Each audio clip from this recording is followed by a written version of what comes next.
materials you will need, I'm using a worsted weight acrylic yarn.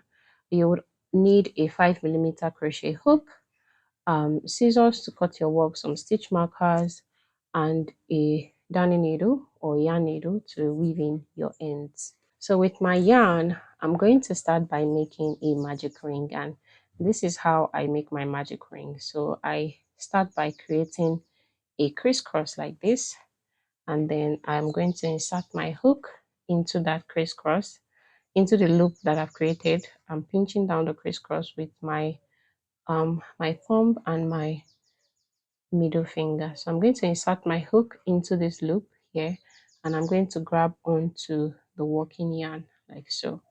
So I've just created my magic ring or magic circle, if you will. And now I'm going to chain 4. So yarn over and pull your yarn through. 1, 2, 3, and 4. Now, once you have your 4 chains done, your magic ring is pretty much secure at this point. So you don't need to worry about it slipping. So now we're going to make treble crochets. So to make a treble crochet, we're going to yarn over the first time, and the second time, sorry, 1 and 2, before inserting our hook into the magic ring and pulling up a loop. Okay, so now we'll have 4 loops on the hook. We're going to yarn over and pull through 2 out of the 4. We're going to do that one more time, and then we're going to do that one last time. So there we've just made 1 treble crochet. So now we're going to repeat the treble crochet 2 more times until we have a total of 3 treble crochets. So one more time, I'm going to yarn over twice and then insert my hook into my magic ring, yarn over and pull through 2 loops, yarn over and pull through the next 2 loops, yarn over and pull through the last 2 loops. I'm going to make 1 more treble crochet, yarn over twice, insert my hook, yarn over, pull through 2, yarn over, pull through 2, yarn over, pull through 2. So here we have 3 treble crochets. Now we're going to work double crochet. To work your double crochet, you yarn over and you insert your hook into the magic ring and you pull up a loop. You yarn over, you pull through 2 loops out of the 3, yarn over and pull through 2 again. So we just created a double crochet. So I'm going to make 2 more double crochets into my magic ring.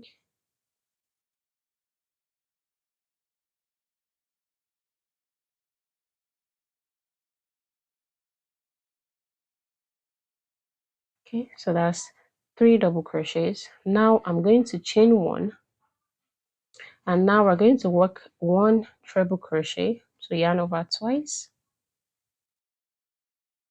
and work your treble crochet.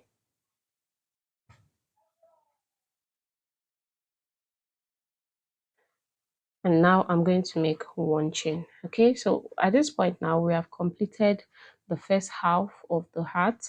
So we're basically going to repeat everything we did from here one more time on this side. So now we're going to make double crochet. Just going to pull a bit here so that I have some more space. So now we're going to make 3 double crochets into the magic ring.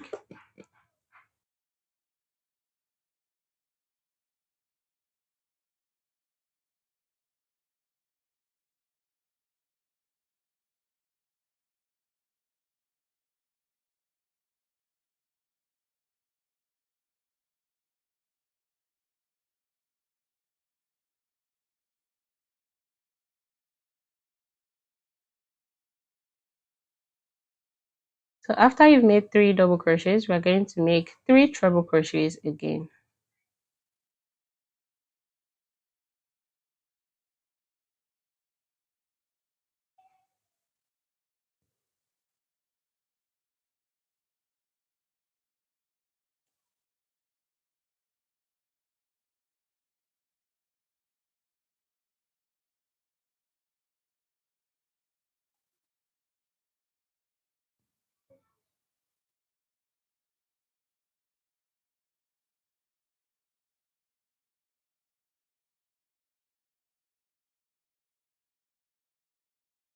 Okay, so once we have our 3 treble crochets complete, I'm going to look for my tail here, and then I'm just going to pull it to tighten the heart. But we're not going to tighten it completely because we're not yet done.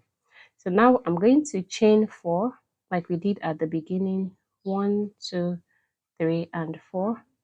And now I'm going to go into my magic ring again, and I'm going to make 1 slip stitch. So to make a slip stitch, you pull up the yarn, and then instead of yarning over again, you just pull the yarn through the loop that was already on the hook.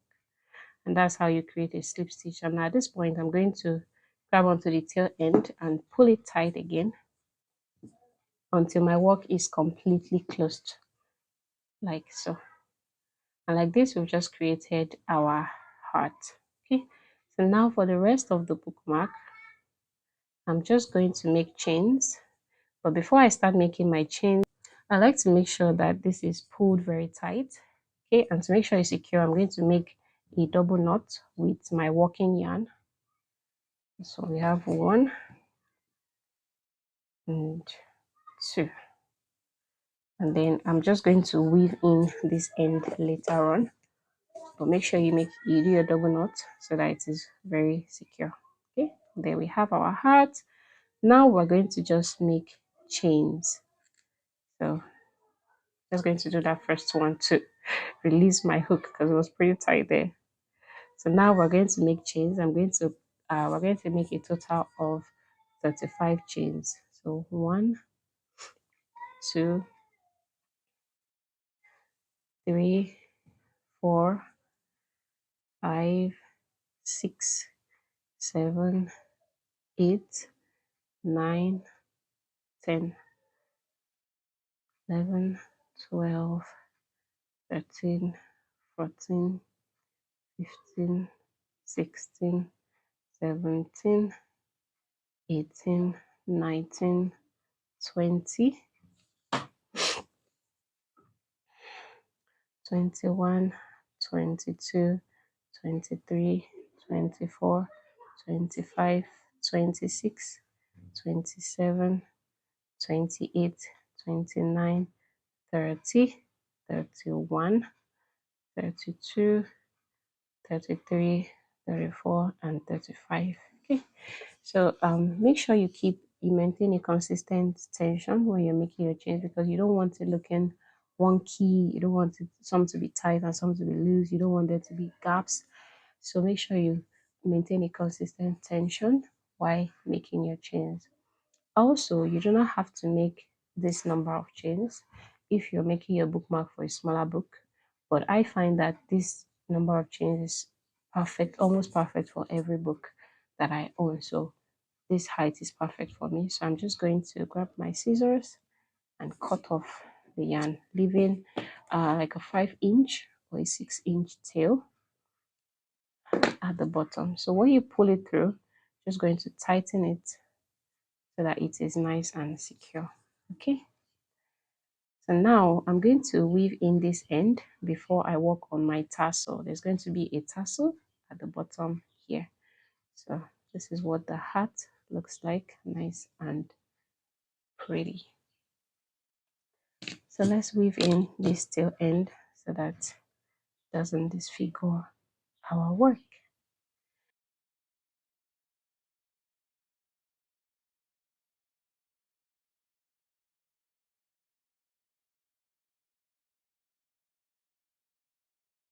So grab your yarn, and then I'm going to wrap around 3 fingers right here. So these 3 fingers, I'm going to wrap around about 10 times. 1, 2, that's 3, 4, 5, 6, 7, 8, 9, and 10. Okay, so that's about enough for my tassel. Then I'm just going to cut it right here. Okay, now I'm going to take the tail of my my bookmark and then pass it through the tassel here. Okay, then I'm just going to hold the tassel together like this. like so. Then pass this through. Now we're going to grab our darning needle and weave that through. So, and then I'm going to just pass that tail through my chain so that it is nice, just the last chain before the knot, so that it is nice and secure. Okay, I'm going to remove the darning needle now. Now I'm just going to work with my hands from here. So I'm going to wrap this tail end around the top here a few times, just a few times like that. And I'm going to bring it down here to the body of the tassel, and I'm going to pinch it, and I'm just going to wrap. Try not to wrap too tight at this point. Just going to wrap, just pulling on it ever so slightly. Okay, so my first wrap is not too tight, but then my second wrap now begins to get a bit tight so that the tassel forms properly. I'm going to put my finger in between my next wrap so that I'm going to pass that tail through that loop to tighten it. I know I might not be doing justice to this explanation, but we'll make your tassel any way that you can, but like this is enough for me. Now I'm going to cut my tassel to separate it at the bottom. That is an actual tassel now. Okay, and finally all that is left is to trim the end of the tassel so that it is straight. I like to place something on top of it like this so that it's straight, and then I just trim it with a scissors. This one is too small, so I'll use a bigger scissors to trim this. And there we have our tassel. It's just so pretty. And our heart at the beginning. Oh my, this is so lovely. So pretty. These are the other two bookmarks that I've done. Love bookmarks, and they are just so beautiful. And I'm absolutely in love with them. I would use this every single day when I read. I'll carry it everywhere with me because they're just so cute. They are just so cute. And then when you put it at the top of your book, it kind of looks like, love is blooming at the top. Just imagine you were reading a love or a romance novel. This would give it away instantly. And then at the bottom is a very nice tassel. Just hangs at the bottom. Whenever you want to open your book, it's just hanging there at the bottom, which is just very lovely.